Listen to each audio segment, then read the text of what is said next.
One privileged moment, which I think I'll remember for the rest of my life, where I was out by myself. You know, you just get that sixth sense. For some reason, you turn around. He was just sat up on a rock behind me, just kind of watching me doing what I was doing. We were just two animals in the same place, in the same time. There was just acceptance on both sides, and it was this really magical moment.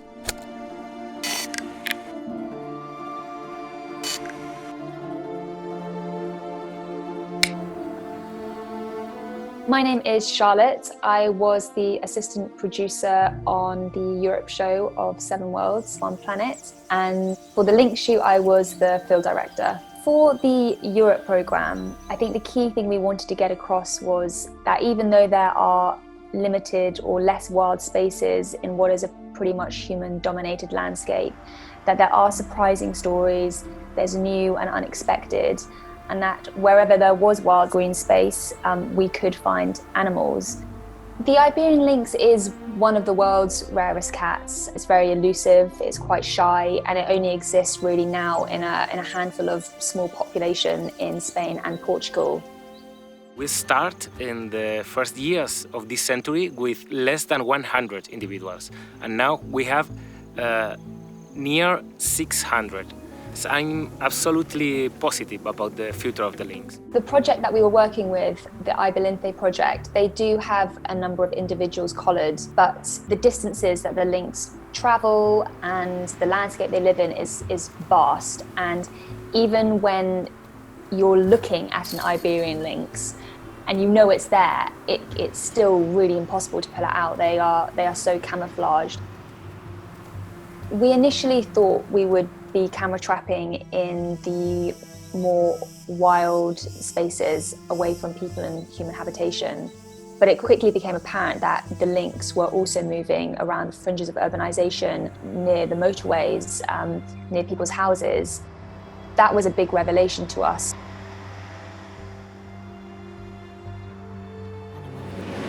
We are setting up camera traps today for the hope that we get lynx coming past in this really busy area. This cat is so rare. You just think it's going to be tucked away in a remote corner that people haven't touched for years. It is so weird to be out here next to a motorway looking for the last lynx in the world. When you see a motorway, you think cars and lorries. You do not think endangered species.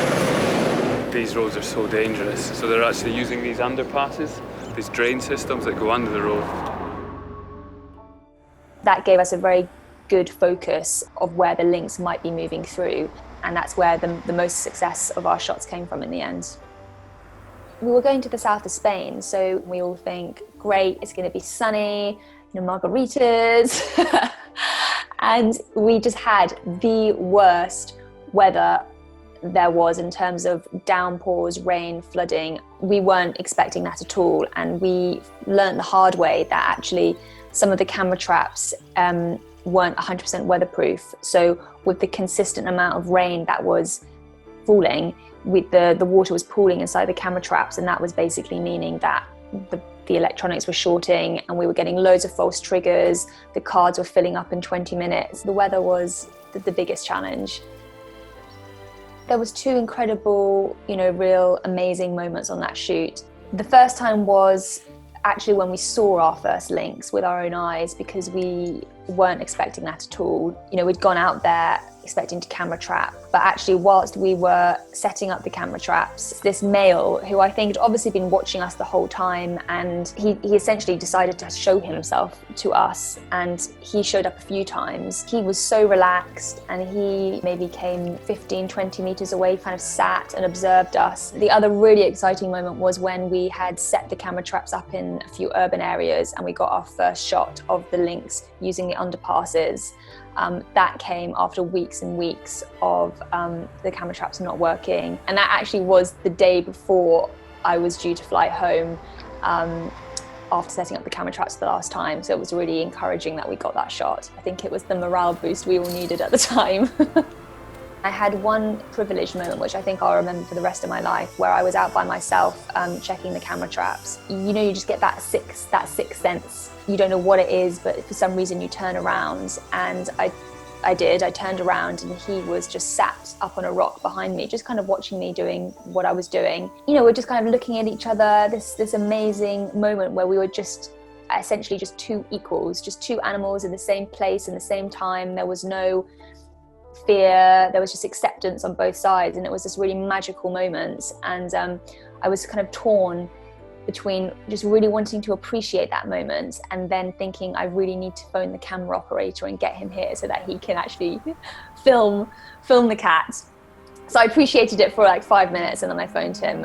It just takes one of those animals, you know, one animal like that on a shoot, and it makes or breaks it. You know, if he hadn't have been there, we would have been trying to do it all completely differently with camera traps, and it would have been a lot harder. But because he, I don't know, was of his character, he was bold, he was confident, he was trusting, it completely changed the shoot for us. Those moments meant that we decided to shift the focus from camera traps into actually getting some long lens footage, and then it just turned into this beast. You make a plan and then you expect none of that to happen, and then you have another plan because inevitably wildlife doesn't read off a script and it doesn't do always what it's supposed to do on time, and we live in such changing times now with climate change. We went with an idea of a basic idea of what we wanted, and then like I said, it just grew and grew and grew, and it turned into a much bigger project, but it paid off more than we could have hoped. The comeback of the Iberian lynx from literally the brink of extinction is one of the greatest conservation success stories there are, certainly in Europe. It's really important in natural history programs for us to also celebrate conservation success stories. I think there are a lot of bad news stories, and it's really important that we inform people about those as well, because, you know, every day that goes past, we're losing biodiversity, we are losing species, trees are being felled. But also with every day that goes past, there are people doing amazing work and species are being pulled back from the brink of extinction. And I think we wanted to highlight that positive news stories, because I think that can also be really inspiring to an audience.